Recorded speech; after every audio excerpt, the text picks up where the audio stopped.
You may have already lived this, being in a room full of people with a slight smile on your face, but inside, struggling to stay firm, an unexpected comment, a trial look, a criticism disguised as advice, and suddenly, what seemed stability collapses.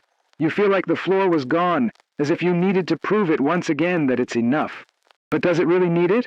Throughout our lives, we were taught to look strong, to hold the cry, to swallow the discomfort, to smile as everything in us shouts for rest.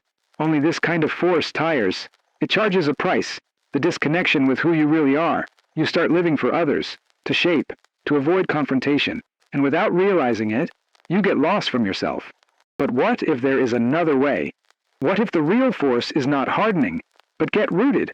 What if emotional freedom is not being accepted, but acting from its truth, with serenity and firmness, even when everything around it tries to unbalance you? This is exactly what Ralph Waldo Emerson teaches us. In this video, you will rediscover the part of you that the world tried to erase, one that does not depend on external validation, which does not tremble in the face of chaos, and which responds clearly instead of reactivity. Let's get this presence together, silent, firm, unshakable, that already exists in you, but it is dormant, and when she wake up, nothing else can shake you. If this message has already started playing something inside you, subscribe to the channel now. Here, every week you will find words that silence chaos and arouse the truest in you. Today, we will dive deep into one of the most transformative philosophies ever written about human resilience and personal power. Let's explore practical tools that can help you build what I call an unshakable center. And at the end of this video, you will have a completely different relationship with criticism, conflicts, and opinions from others. The journey we are about to do together is not just intellectual. It is deeply personal and practical. We will be drawing Ralph Waldo Emerson's wisdom, one of America's deepest thinkers, whose ideas on self-confidence helped millions of people find their authentic strength in the last 2 centuries. But first, let's recognize something important. The reason you are watching this video is probably because you felt that frustrating sense of being at the mercy of other people's mood, opinions, and reactions. You have experienced this sudden feeling when someone criticizes you, or that anxious vibration when you are about to express an unpopular opinion. You have felt your energy away from certain social situations, or found yourself changing who you are depending on who you are with. This emotional fragility is not a character failure. In fact, it is a very human answer to live in a world that constantly sends us messages about how we should think, feel, and behave. Since childhood, we have been conditioned to seek approval and avoid disapproval. We have learned to read the room to adjust our behavior based on social clues and prioritize harmony on authenticity. The problem is that this approach to life makes us empty and powerless. We become like sheets blown over all the steps of opinion. I'm never very sure where we are or what we really believe. We lose contact with our own inner compass and began to navigate life based on external validation, not internal wisdom. This is where Emerson's concept of self-confidence becomes revolutionary. When he wrote about self-confidence, he was not talking about stubborn independence or selfish individualism. He was pointing to something much deeper, the ability to trust his own inner voice above all the external voices that cry out for his attention. Emerson understood that most people live their entire lives without ever hearing. They are so busy trying to find out what others want from them, what others think of them, and how others can react to them, who never develop a relationship with their own authentic thoughts and feelings. But here is what Emerson discovered through his own experience and observation. Peace does not come from making the world accept it or approve you. Peace comes from being faithful to its own essence, regardless of how the world responds. Think about it for a moment. How much energy do you spend trying to manage other people's opinions about you? How much width of mental and emotional band goes to anticipate reactions, avoid conflict, and keep your image in other people's minds? It's tiring, isn't it? Emerson would say that all this energy is being poorly directed. Instead of trying to control how others see it, which is impossible anyway, you may be developing an unshakable relationship with your own truth. You could be building what he called self-confidence, which he described as the first secret of success. Now, when Emerson spoke about self-confidence, he didn't mean the kind of superficial confidence that comes from achievements or external validation. He meant something much deeper, confidence in his ability to navigate life according to his own inner wisdom rather than external pressures. This kind of confidence creates what I call authentic action. When you act from this place in a certainty, inner certainty, your actions have a different quality. They are not reactive or defensive. They are not designed to please or impress. They come from a place of genuine authenticity, and people can feel this authenticity, even when they do not agree with their choices. One of Emerson's most powerful ideas was that we don't need the world to be calm so that we are calm. We do not need everyone to approve ourselves. We do not need external circumstances to be perfect to feel centralized and strong. This may seem idealistic, but it is really deeply practical. When you develop this kind of inner stability, you stop being at the mercy of all mood changes in your environment. You stop taking everything to the personal side. You stop running out trying to control things that are beyond your control. Instead, you learn to focus your energy on the only thing you can always control, your answer to what is happening around you. You learn to keep your center even when everything else is going out of control. But how do we really develop this kind of unshakable presence? How do we go from being emotionally fragile and dependent externally to being internally strong and self-driven? This is where we need to be practical and specific. Write now in the comments, "Nothing can shake me." If you're ready to live guided by your own truth and no longer by the expectations of others, declare it. This phrase is not just a comment. It is a commitment to yourself. The first tool I want to share with you is what I call it to develop your unshakable center. This is not just a metaphor. It is something you can really try and cultivate through practice. Close your eyes for a moment and imagine that you are in the middle of a powerful hurricane. Around it, the wind is howling, the debris is flying, the trees are bending and breaking, the storm is incredibly intense and chaotic. But here's the interesting thing about the hurricanes. Right in the center, there is a place called the eye of the storm, where everything is completely calm and immovable.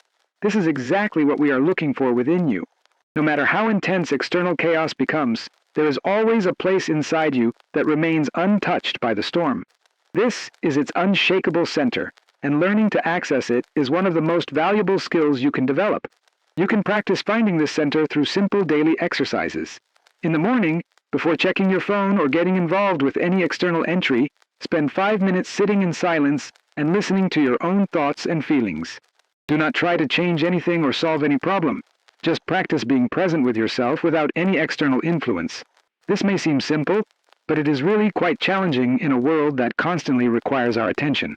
We are so used to being reactive that we rarely give us room to be present with our own experience without having to do something about it immediately. The second tool is what I call the creation of your integrity shield. It is about developing the ability to remain true to your values and beliefs, even when you're facing criticism, pressure, or social disapproval. Integrity in this context means alignment between your thoughts, feelings, and actions. When these three aspects of your experience are pointing in the same direction, you become incredibly powerful. You are not wasting energy in internal conflict or doubt. You are not running out trying to keep different personas for different situations. One of the most practical ways to build this shield of integrity is to learn to say no without fault. Most people fight this because it was conditioned to prioritize other people's comfort about their own authenticity.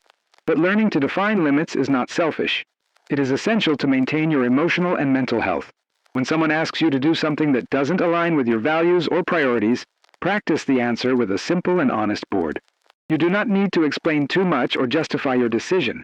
You don't have to make excuses or apologize for boundaries. A simple, "I'm not able to do this," or "this doesn't work for me," is usually all that is needed. The key is to stay connected to your center while you are having these conversations.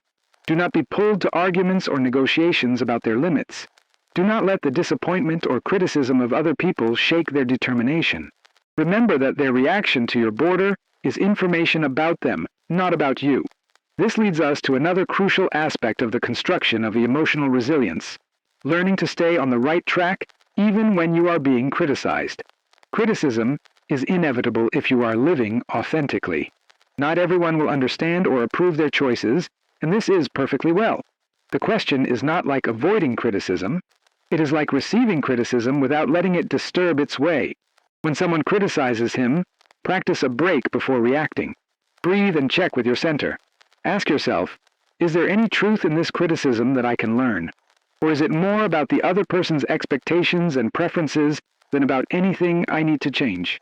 If there is something valuable in feedback, you can integrate it without losing your sense of yourself. If criticism is more about the other person's agenda than about the genuine concern of your good, you can recognize it without assuming your truth. The third tool is what I call daily presence training. It is about developing the habit of staying connected to your authentic self throughout the day, especially in challenging social situations. Start every morning writing a phrase that captures your truth that day. It can be something like, "I'm going to talk honestly at my meeting today, even if it leaves others uncomfortable," or "I will hear my intuition about this relationship decision instead of looking for advice from others." The key is to identify something specific that represents your commitment to authenticity on this particular day. So throughout the day, check in regularly. Are you acting on alignment with the truth you identified that morning? Are you connecting to your center or being pulled to reactive standards? It is not about being perfect.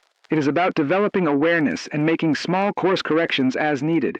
You may notice that certain situations or people consistently trigger you to abandon your center. Maybe you become a different person in your family. You may lose your trust in professional environments. Perhaps you become excessively accommodated in romantic relationships. These standards are valuable information about where you need to focus your growth efforts. By practicing these tools, you will begin to notice something remarkable happening. You will start to feel less anxious about other people's reactions. You will be talking more naturally when something doesn't seem right. You will notice that you are less drained by social interactions because you are not constantly monitoring and adjusting your behavior based on external tracks. This does not mean that you become insensitive or reckless. In fact, when you are operating from your authentic center, it usually cares more genuinely and presents others because it is not distracted by its own insecurities and pleasant standards for people. People will start to notice something different about you too. There is something magnetic in the authentic presence. When someone feels truly comfortable in their own skin and operating from their own truth, others can feel this quality, even if they cannot articulate what it is. You will find that it attracts people who appreciate authenticity and naturally repel people looking for someone who can manipulate or control. This transformation does not happen overnight, and it is not always comfortable. Learning to trust your own voice after years of external validation, prioritization may seem scary and uncertain.